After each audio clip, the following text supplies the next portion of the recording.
Assalomu alaykum rahmatulloh. Bugun sizlarga Olmazor tumani Miyozor mahallasida joylashgan To'ryan sotuvli tayyor uyimizni ko'rsataman. Uyimiz juda ham zo'r joyda joylashgan. Maktab, bog'cha, masjid, korzinka, klinika hamma narsa yaqin joyda joylashgan. 100-200 metr ichida. Bu uyimizni yonida 3 ta mashina qo'ysa bo'ladigan joyi bor. Zelonli zonasi bor. Tasatlarimiz ham katta. Endi sizlarga uyimizni hozir hovlisini ko'rsatib o'tamiz.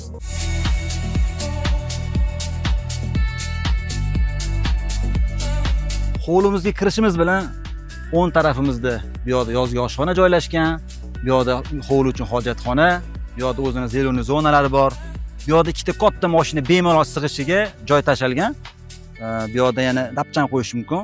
Uyimiz 3 uruyli, 425 kvadrat metr, 10 ta xona, 5 ta sanuz joylashgan. Kirishimiz bilan birinchi qavatimizda 4 ta xona joylashgan va chap tarafdan ikkinchi qavatga chiqadigan zinalar qilingan va tagidan past tarafga podvalga tushadigan zinalar qilingan.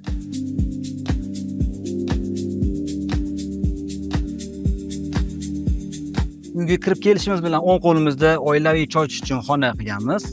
To'g'rida mehmonlar uchun mehmonxona, bu yoqda shinamgina oshxona qilganmiz. Va kattalar uchun yotoqxona o'zini sanuzili bilan.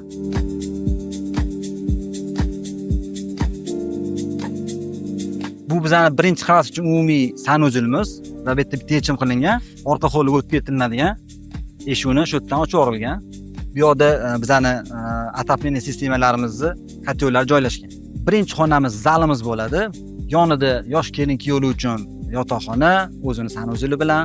Kattalarimiz uchun yana bitta sanuzil ichida yotoqxonamiz bor va bolajonlar uchun kattagina bitta yotoqxona joylashtirilgan. Ko'rib turganingizdek, ikkinchi qavat uchun umumiy sanuzilimiz joylashtirilgan. Podvalga tushishimiz bilan yana bitta katta hol kutib oladi bizani va bu yerda yana ikkita xona joylashtirganmiz. Bu birinchi xonamiz, bu yerda ofis qilsangiz bo'ladi yoki o'rtoqlar bilan gaplashib o'tiradigan joy qilsangiz bo'ladi. Bu bizning ikkinchi xonamiz bo'ladi. Hamma uyni to'pib qilganmiz, lekin bu xonamizni to'pib qilmaganmiz. Sababi bu yerda bankalar, suvda emas, muzda turish kerak bo'lgan narsalar saqlanadi. Bu uyni o'zim uchun sifatli mahsulotlardan qurganman. Ba'zi sabablarga ko'ra sotadigan bo'lib qoldik.